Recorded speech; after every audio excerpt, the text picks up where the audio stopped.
esté así? ¿Es razonable eso? ¿Se preocupan realmente por la seguridad o es lo que les recomienda la consultora de Alejandra Raffuls que contrataron por recomendación de Daniel Haddad, que decide cada cosa que dice el gobierno de la provincia de Buenos Aires, porque todos están midiendo a ver cómo resulta en ese sentido? Eso es lo que nosotros planteamos, ¿no? Planteamos la renuncia de Casal, no dijimos nada del gobernador Scioli, yo no lo mencioné al gobernador Scioli en esa conferencia de prensa. Está grabada, tenemos las pruebas de que todo lo que está diciendo Alberto Pérez es falaz. ¿Y por qué solo apareció la aclaración en Página 12? O en los otros medios me equivoco y no lo vi. No, no te equivocas. Apareció en Página 12 porque fue el único diario que quiso publicarla.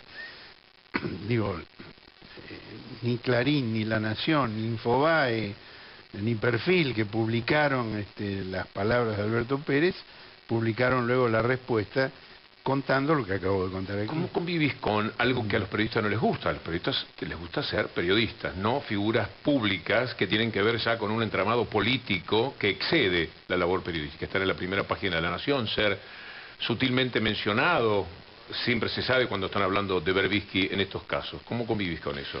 Bueno, estoy resignado. En realidad me han nombrado como presidente del CELS. No, yo soy periodista, pero soy también presidente del CELS. Estoy resignado a eso. Lo llevo con indiferencia. Vamos a hablar del avión de Pedraza y si nos dan los tiempos también del Fondo Monetario Internacional. Hemos tenido que hacer una especie de podio de los temas más importantes para aprovecharte, Horacio.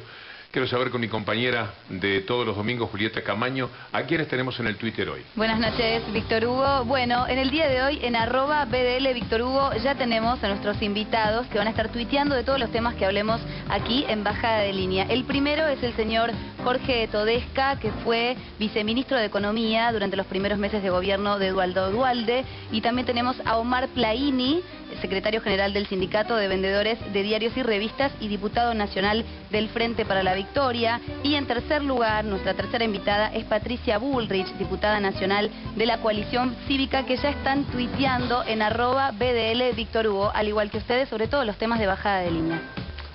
Sean ustedes bienvenidos, todos los amigos allí en el Twitter. Horacio, quiero ver de nuevo, porque seguramente a la gente la tomó de sorpresa, el material que nosotros hemos puesto en el aire sobre aquella presentación en el programa Oppenheimer.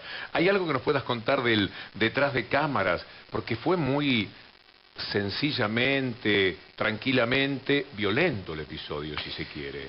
Bueno, eso empezó 15 días antes de lo que se vio. El diario Miami Herald me invitó a una conferencia anual que hacen con personas de toda la región y en mi exposición yo me referí al rol del Comando Sur y expliqué lo inconveniente de la presión del Comando Sur para militarizar los asuntos de seguridad en todos los países de la región. Cuando terminó mi exposición, hicimos una pausa para un café. Se me acercó el jefe del Comando Sur, que mientras yo hablaba estaba sentado enfrente mío tomando notas. Me dijo, mire, esto no es cierto, porque nosotros... Y me empezó a explicar.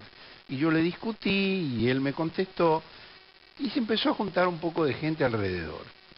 Y ahí estaba Andrés Oppenheimer, que se acercó, escuchó la conversación y dijo, ¿por qué no la seguimos en mi programa? Y el general Gil dijo, con mucho gusto, y yo dije, con mucho gusto. Y entonces, 2 semanas después, volví a Miami, me tuve que tragar las 8 horas de vuelo de ida y las 8 de vuelta inmediatamente, y se planteó ese debate con el general Gil, que era el jefe del Comando Sur, y con este hombre más joven que se ve allí en el video, que es Roger Pardo Maurer, que era en ese momento el encargado del Pentágono para América Latina. El cargo que ahora tiene Frank Mora, que es el que ha hablado del tema del avión. Se ha convertido en un ídolo de algunos medios, Frank Mora. Se ha convertido en un ídolo de algunos medios, y antes lo era Pardo Maurer.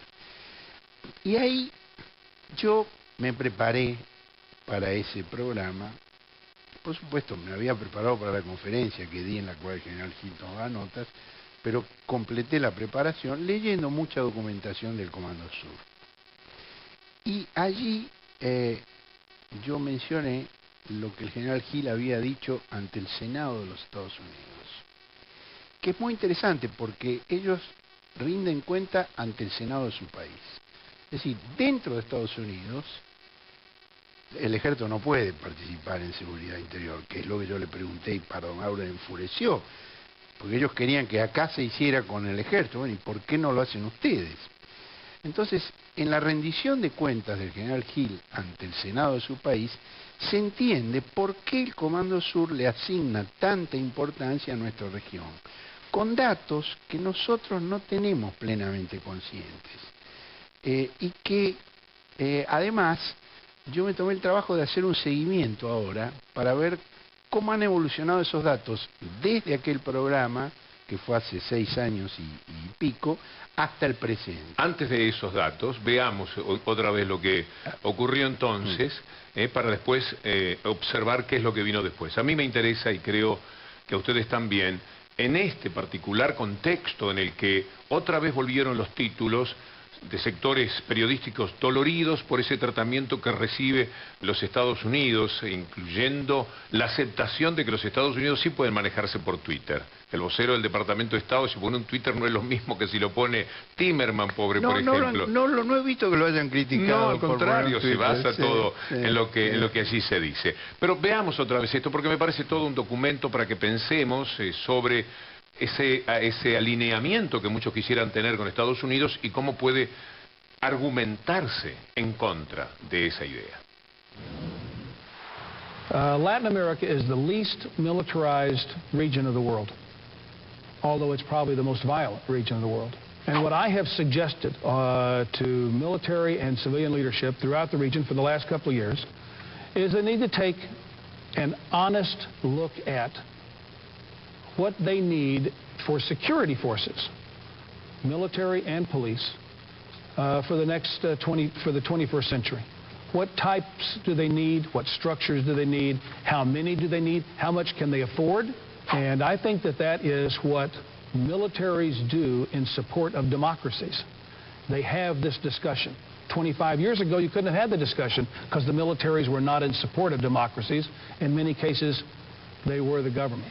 Yo lo que quería preguntarle a Roger Pardo y al general Hill es, frente a las pandillas urbanas en Estados Unidos, ¿qué está haciendo el ejército de Estados Unidos dentro de Estados Unidos sobre ese tema? Frente al consumo de sustancias narcóticas en el mayor mercado del mundo, que es Estados Unidos, ¿qué está haciendo el ejército de Estados Unidos frente a ese tema? No, es una buena pregunta, pero un poco tendencioso, en el sentido de que no tienen una misión urbana, porque en Estados Unidos tenemos un sistema legal muy establecido en el cual hay tareas muy explícitas para las Fuerzas Armadas, muy definidas para la policía, muy esclarecidas con sistemas de mando, de control, de responsabilidad política. En muchos países de Latinoamérica, lo que existe es una confusión total. Nadie sabe cuál es el papel del juez, nadie sabe cuál es el papel del policía, nadie sabe cuál es el papel de las Fuerzas Armadas. Ahora, Roger, a mí me parece que en muchos países de América Latina, después de las dictaduras, lejos de haber una confusión, hay una claridad muy creciente sobre esos temas. Y nosotros queremos hacer como hacen ustedes. Queremos que el ejército se ocupe de las amenazas externas, que la policía se ocupe de la criminalidad, que los jueces impartan la justicia, que el Congreso haga las leyes, que el Ejecutivo fije la política, y la presión que el Comando Sur está ejerciendo para que los militares participen en tareas de seguridad interior, para que los militares de Estados Unidos entrenen policías de nuestros países, que eso es contribuir a la confusión. Abruma, Horacio, la soberbia con la que ellos sienten que lo que en Estados Unidos está muy bien, ellos lo quieren trasladar a estos países que no saben cuál es la ley, cuál es la policía y cuál es el... Y lo trasladan. Vos sos oriental. En ese programa el general Hill dijo que como hacen falta más policías que militares, lo que habría que hacer es tomar un número importante de militares, reentrenarlos y pasarlos a la policía. El general Hill se refirió en Miami y Pepe Mujica estornudó en Montevideo. Y el gobierno de Uruguay acaba de anunciar que va a ser lo que el general Gil propuso en aquel momento. Es decir, que la confusión la fomentan y tienen éxito. No tuvieron éxito aquí en la Argentina, pero están teniendo éxito en muchos lugares y no se puede minimizar porque esa presión es muy fuerte. ¿En qué rubro no lo ves acertado que el militar que está entrenado para tal se convierta en policía? Pues son dos ¿No culturas, es más profesional que el que viene de la nada a la policía? Son dos culturas distintas, son dos formaciones distintas. Eso no se logra con un reentrenamiento de unos pocos meses. Es decir, el policía tiene la misión de hacer cumplir la ley. El militar tiene la función de destruir un enemigo, de aniquilarlo. Son cosas incompatibles. Y en nuestra historia, cuando se ha usado a los militares para ese tipo de tareas, el resultado ha sido desastroso para la sociedad y para los militares. ¿Qué vino después de esta charla, además de Frank Mora? Bueno, yo quería decir que yo descubrí, en función de ese debate, la importancia que nuestra región tiene para los Estados Unidos y por qué. El general Gil dijo en el Congreso de su país que su área de responsabilidad, es decir, toda Latinoamérica y también en aquel momento Canadá, ahora Canadá está excluido de ese área de responsabilidad, proveía 1/3 del petróleo que importa Estados Unidos, es decir, más que todos los países del Medio Oriente juntos. Pero el año pasado, el nuevo jefe del Comando Azul, el brigadier general Douglas Fraser, dijo que importamos más petróleo crudo de esta región que del Golfo Pérsico, 52% a 13%. Era 1/3 hace 6 años, es más de la mitad ahora. Después, Gil dijo que el intercambio comercial de Estados Unidos con la región es equivalente al que Estados Unidos tiene con Europa.